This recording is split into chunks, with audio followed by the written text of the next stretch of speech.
Welcome! Today, we're going to talk about a crucial aspect of starting any relationship: text messaging. Communication through WhatsApp or other messaging service is an inevitable step in the development of any relationship. It lives on rules that evolve over time and must be managed correctly. We will highlight the key points here to provide you with the essential tools to prevent common errors that could quickly undermine all efforts invested during the initial approach stage. Let's start with a trivial example. If half an hour after a successful approach, you start sending messages such as, "I'm glad I met you. I want to see you again. Are you free tomorrow?"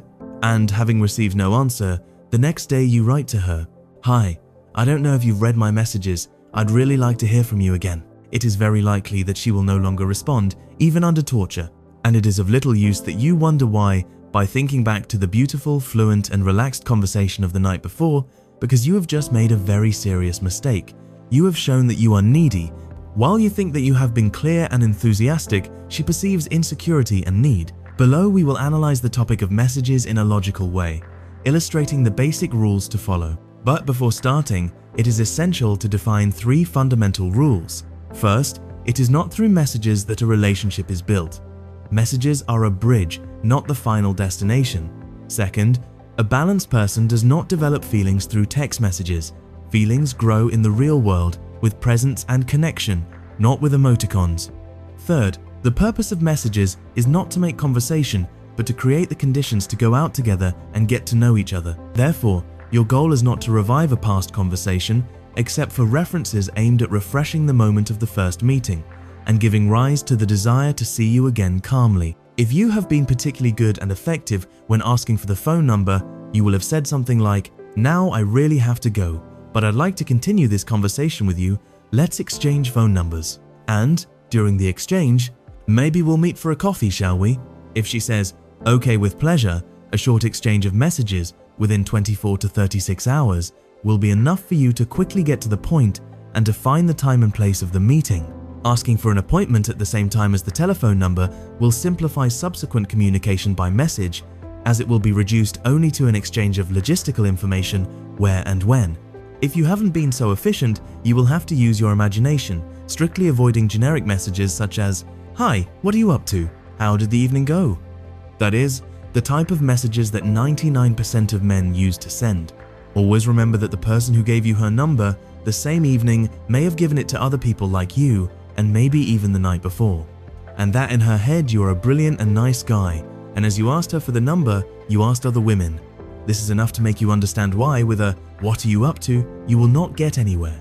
Also, avoid messages with open-ended questions such as, "How was your day? What did you do over the weekend? How did work go?" And so on. No one wants, perhaps after a stressful day, to start long text conversations with a stranger. Moreover, when you ask this kind of questions, others may easily think that you have nothing interesting to do but chatting, which kills any attraction at the very beginning because it shows that you have time to waste, and not that you are an interesting and busy man. It is better to start with a first message aimed at arousing interest, perhaps with references to the conversation had, or with a phrase such as, "Are you always that kind to all strangers, giving them your phone number straight away?" Or, "Hey, did you realize you gave your number to the wrong person?" And then that's it. Forget you sent the message and continue with your life. Because standing there looking at the phone waiting for the answer is frustrating and typical of a losing mentality. If she answers, you will have achieved your goal. Otherwise, patience, too bad for her. The world is full of beautiful women.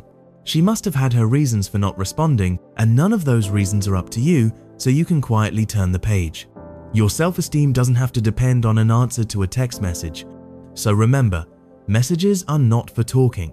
They serve to intrigue and to concretize a new encounter. Everything else is noise that risks making you lose ground. We learned the importance of the first contact and how to avoid common miscommunication. Remember, your goal is to generate curiosity, not endless conversations. In the second part, you will learn how to handle the conversation once she has responded, how to keep the interest alive without seeming desperate, and how to get to the highly anticipated first date. If you haven't already subscribed to the channel, do it now. See you in the second part.